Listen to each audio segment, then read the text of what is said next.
It's filming time again! Our schedule is jam-packed for the next couple of days, too. We've got so many different locations and sets to cover. Anyway, let's head out and meet up with the...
everyone.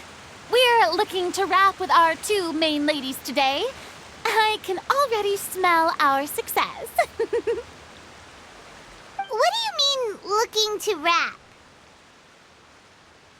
Oh, aren't you the expert now?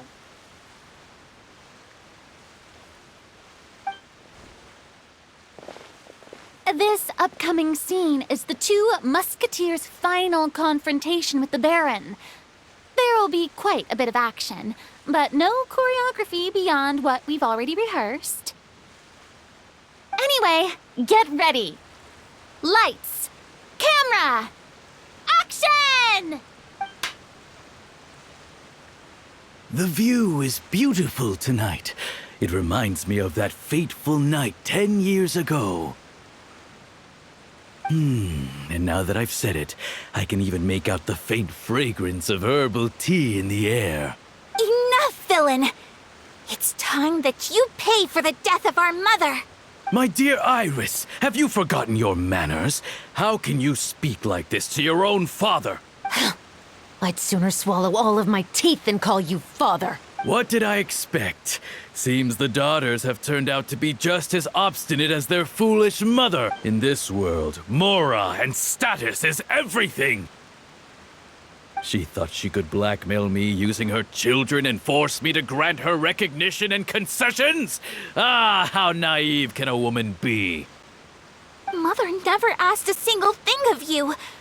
All she wished was for us to live a peaceful life, just like the others. It was you who personally brewed the poison of prejudice and sent Mother to her death. Compared to that deadly poison, the 2 bullets that will soon pierce through your heart will be like sweet mercy. And that's exactly why I said you're just as naive as her. Did you really think 2 muskets would be enough to defeat me? So let's see. What is stronger?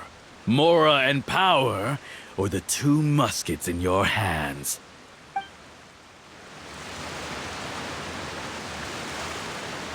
Get them! Tulip! There are too many of them! It'll be okay. We'll cover each other, Iris. And Mother will be watching over us too.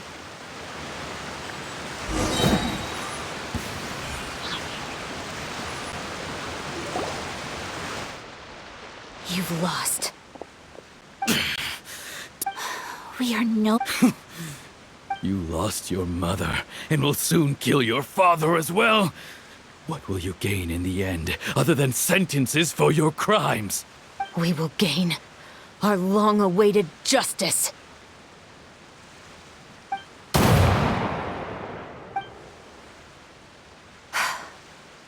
It's over.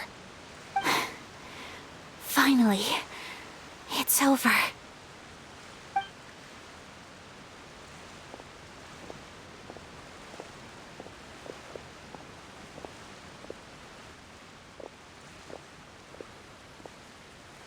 So, where will you go now, Tulip?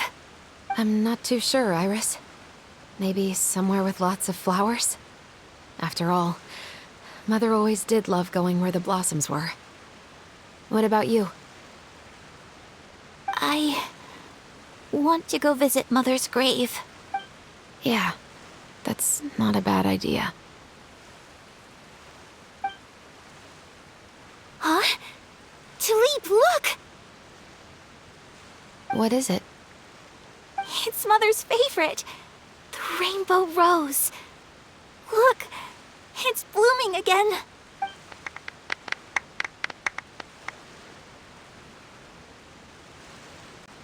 Excellent! That was beyond mesmerizing. Even I didn't expect this scene to go so well. And, all right, everyone. We've got a wrap for Tulip and Iris. Congratulations, Ayaka and Chevres! Thank you. I didn't expect our parts to wrap so quickly. Paimon totally understands. Paimon's not ready to say goodbye to the clapperboard either. Filming, you were great too, Chevres. The way you said, long-awaited justice. It gave Paimon chills. That is indeed my favorite line in the whole book. I still remember trying to act it out in my room the first few times I read it. Whoa, Paimon would have never guessed you're that type. Who doesn't like stories where the guilty are punished and justice prevails over evil? Don't forget, I'm the captain of the Special Security and Surveillance Patrol. Captain, I have something urgent to report. Please excuse me, everyone. I'll be back in just a moment. It's okay, don't worry about us.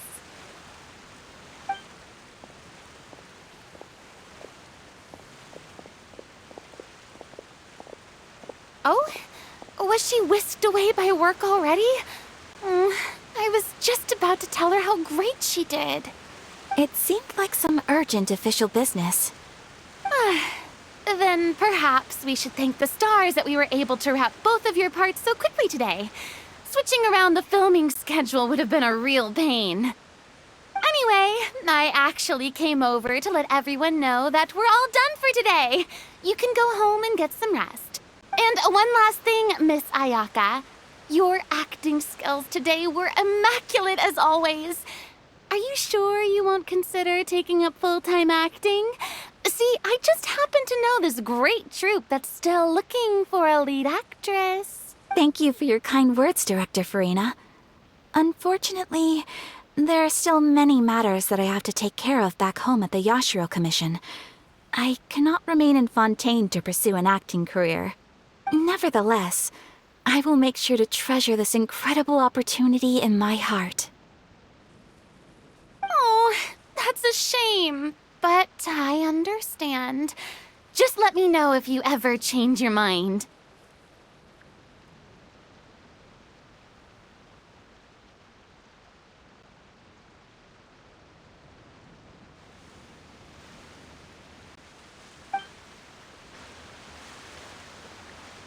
I believe it's also about time for me to take my leave. But hopefully I'll see you on set over the next few days. Even though my part's wrapped, I'd still like to swing by and help out the crew. See you tomorrow, Traveler and Paimon. Yep, see you tomorrow. Well, what should we do next? Maybe we'll go investigate the case some more with Chevres today. Traveler, Paimon, please come with me. Huh? Where are we going? You could say that our ship has finally chanced upon one of those small, remote islands of intel.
is coming! Tear! Burn!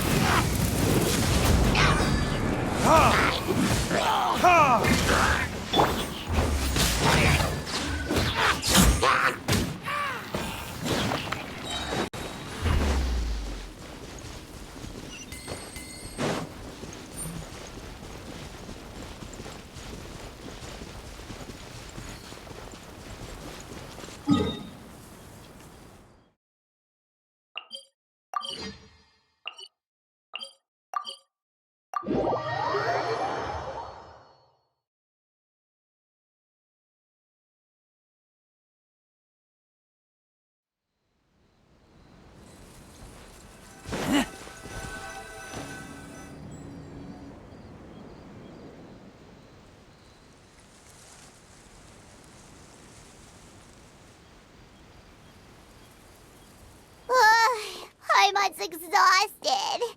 Paimon, so, Chevres, why did you take us here?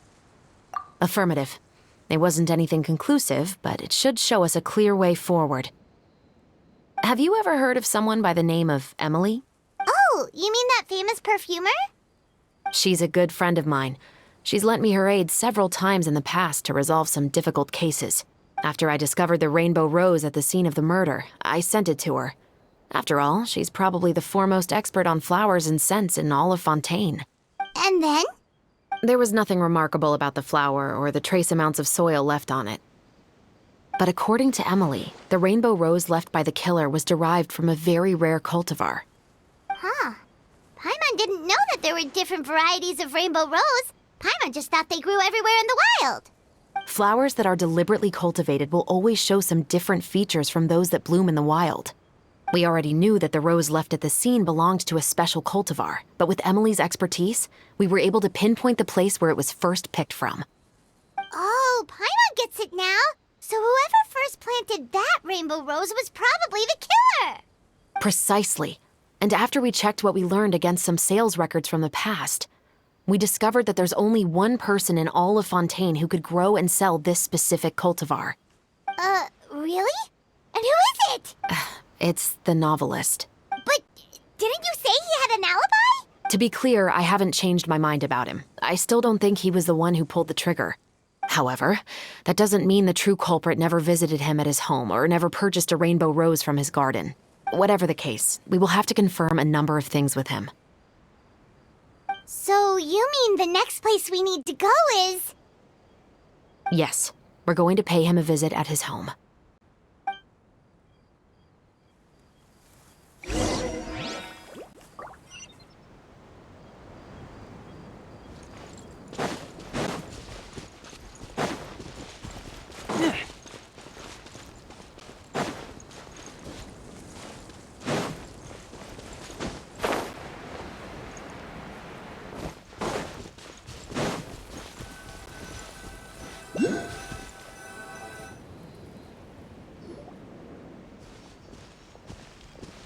That should be his house. There are so many Gardamex... According to what he told me last time we spoke, he hired them so he won't be harassed or disturbed.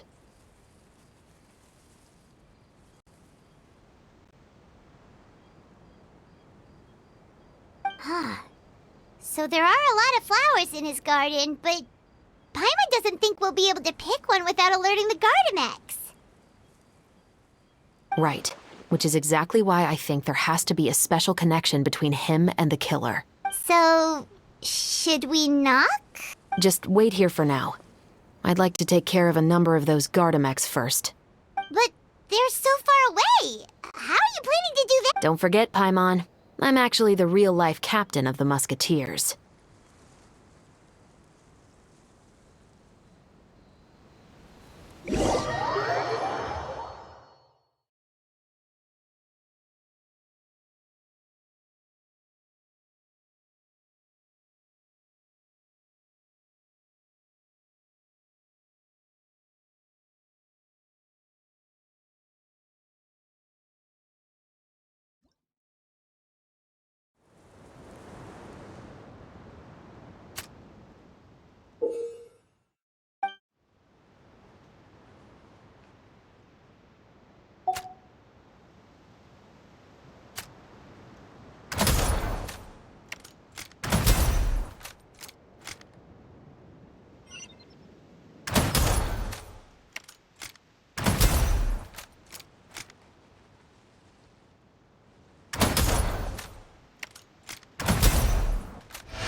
All clear.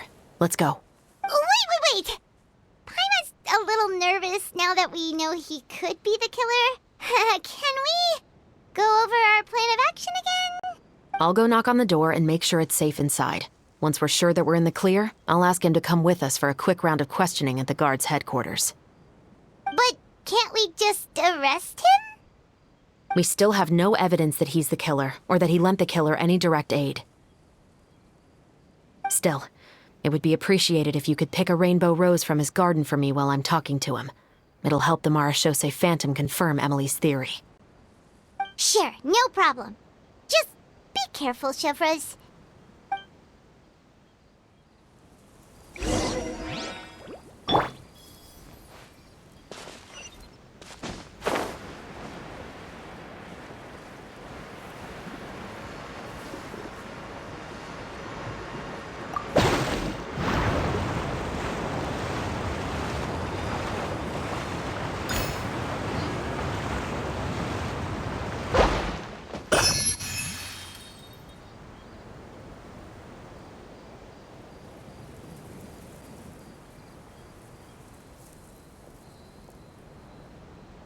Excuse me, Mr. Baptiste.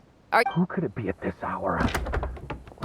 Oh, it's you, Officer Chevreuse. Would you mind accompanying me to the guard's headquarters, Mr. Baptiste? We would like to ask you some questions about a case. Oh, is it still regarding the murder case from before? I cannot confirm or deny that at this time. So it is then. Listen, I need you to come with me, Mr. Baptiste. Miss Chevreuse, I'll save you the trouble. Oh, and you two over there? There's no need for you to pick my flowers either. It's not time for them to bloom yet. Oh! Okay.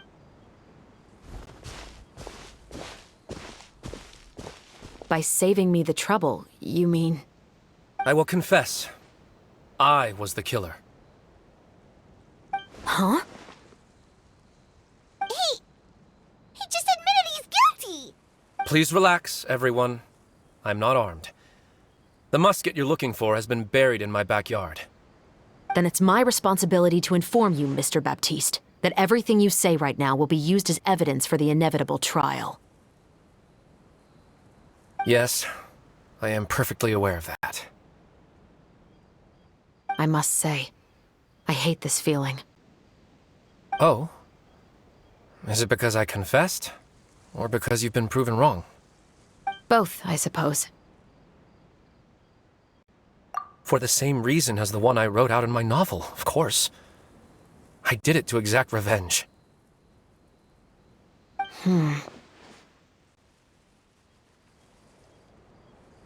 I know you haven't figured out the link between the two of us. Had you done so, I'd have been taken away to the headquarters a long time ago. But that won't stop me from always remembering his grotesque face. After all, he was the one who killed my mother. Your mother is still healthy and well. You know, I was adopted as a child. I was referring to my birth mother. That was never recorded in the orphanage's records. Please forgive a 6-year-old child for concocting some lies to protect himself after watching his mother die right in front of him. So, your novel, it was like a record of your life? No, of course not. It was a work of fiction with many embellished parts.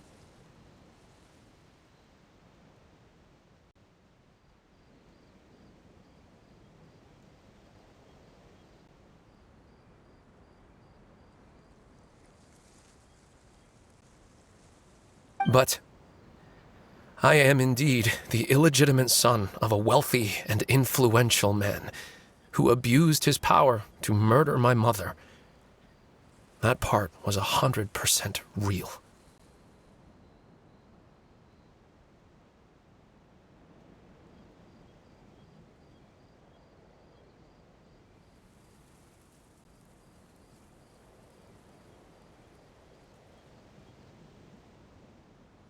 But the man you killed didn't have a Mora to his name.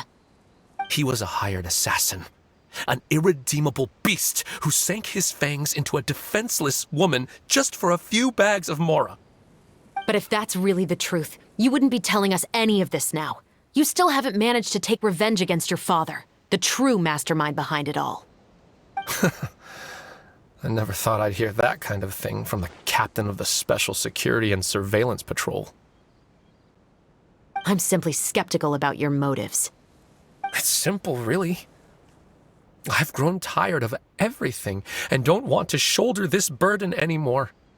You may have considered me too soft to pull the trigger. Well, as it turns out, you are exactly right. I've become overwhelmed by the aftermath of the murder. So you're going to call a stop to your revenge, just like that? The true mastermind is too rich and too powerful for me. I've accepted that I will never be able to avenge my mother alone. And so what? The characters in your book never gave up. Now, Officer Shavras, I'm the one who has killed a man, aren't I? Are you trying to convince me to commit another crime? What's your father's name? How do you plan to prove the veracity of all of your claims? Well, I'd like to speak with you privately. Sure. Why don't we speak privately at the guard's headquarters? No, it has to be here.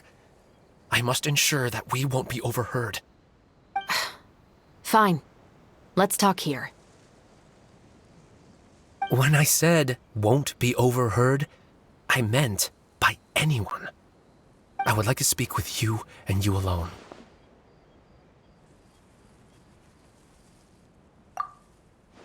Thanks. I appreciate it. Please stay safe, Chevres.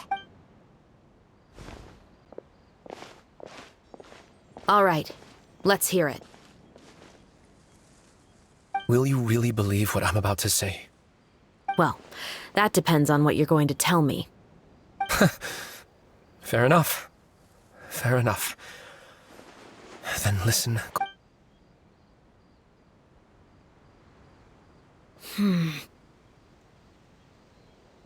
So that's how it's all connected. So, it seems you believe me after all. Do you want me to go public with this? No, of course not.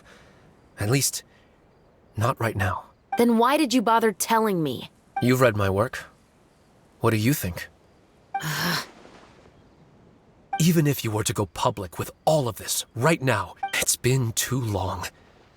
Almost 20 years. Anything that could be used as evidence has long faded away. Even if there might have been a solitary island of truth once upon a time, it has long sunk beneath the waves by now. Justice will never find him. Not if you don't try. I know that as the captain of the Special Security and Surveillance Patrol, you will always stand on the side of justice. But do you really think a cushy life in prison really constitutes justice for him? I bet he could lead an extremely comfortable life in the fortress of Meripede. What are you trying to say? I've been observing you from a distance. Your portrayal of the musketeer was exquisite. Pull the trigger of justice against him. Let the villain get what he deserves. You want me to let you go so you may complete your revenge? No, Officer Shavras.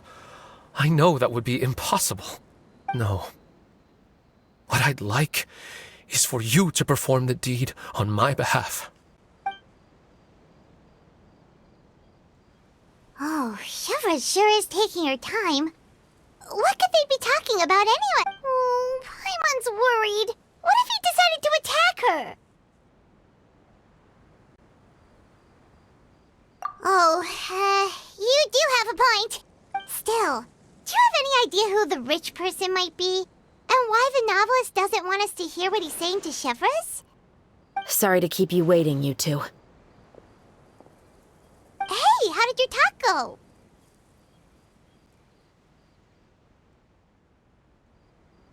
I've already sent someone to escort Baptiste back to the headquarters for questioning. He wasn't lying about the musket. It was indeed buried in his backyard. But what about the name? Did he tell you the name of the rich guy? Yes, he did. But for now, I have to return to the Special Patrol. There are still a few loose ends I need to tie up. I'll probably be quite busy over the next few days, so apologies if you don't see me on set. All right, Paimon understands if you can't tell us everything you know.